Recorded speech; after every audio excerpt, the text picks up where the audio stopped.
Here's your WNEM TV5 news update. Good evening, everyone. I'm David Custer. Among our top stories, Michigan hitting another pandemic milestone. The state has now recorded more than 500,000 cases of COVID since March, after adding more than 5,000 cases during the past 2 days. The death toll approaching 12,700. Despite delays in vaccine distribution across the nation, hospitals in Mid-Michigan report that allocations have been adequate thus far. Mid-Michigan Health, McLaren, and Covenant are all preparing to begin second doses of the Pfizer vaccine this week. Second doses of the Moderna vaccine are also on schedule. And so far, no reports of serious side effects.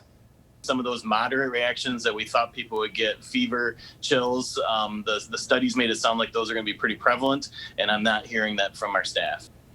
It's expected that by mid-January, essential workers will be next in line to receive the vaccine.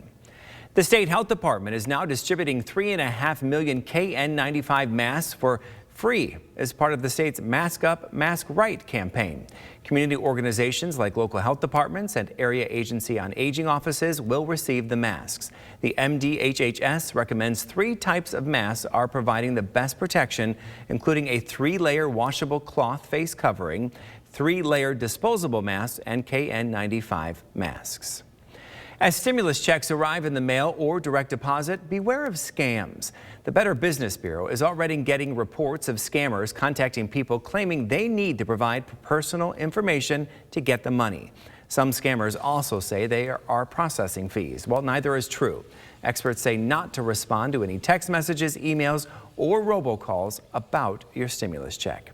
And now here's Brian with a look at your forecast.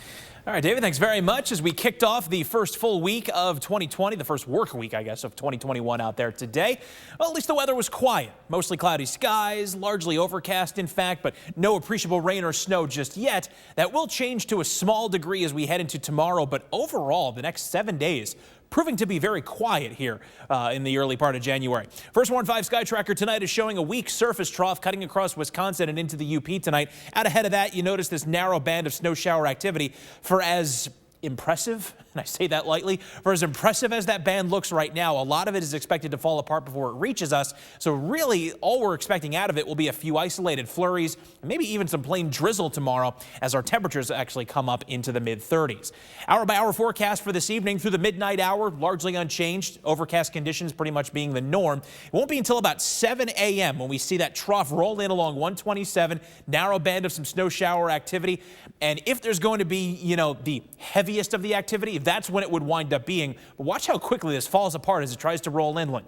Over the course of the next hour to hour and a half after that, by 9 a.m. and certainly by noon, pretty much that whole band is gone, and we just have these spotty flurries and areas of drizzle to contend with from midday into mid-afternoon on Tuesday and even into the evening commute tomorrow. Best chance for some of these will actually be in parts of the thumb where you just might manage to get a little bit of an enhancement due to a west-northwest wind off of Saginaw Bay. But then as we fast forward to Wednesday, it's right back to still generally cloudy skies, but at least quiet and dry conditions. So for tonight, we're looking at a low around 28 degrees, generally cloudy with flurries possible, that is, rolling in late. 35 the high temp for tomorrow, flurries and spotty drizzle at times, mostly cloudy otherwise with a light west-northwest wind. And that's basically how it stays for the majority of the upcoming week. First Warn 5 7-day forecast, mostly cloudy and dry conditions Wednesday through Sunday, and high temps actually right around average in the low to mid-30s. Remember to tune into WNEM TV5 on air and online 24/7 for the latest news, weather, and information.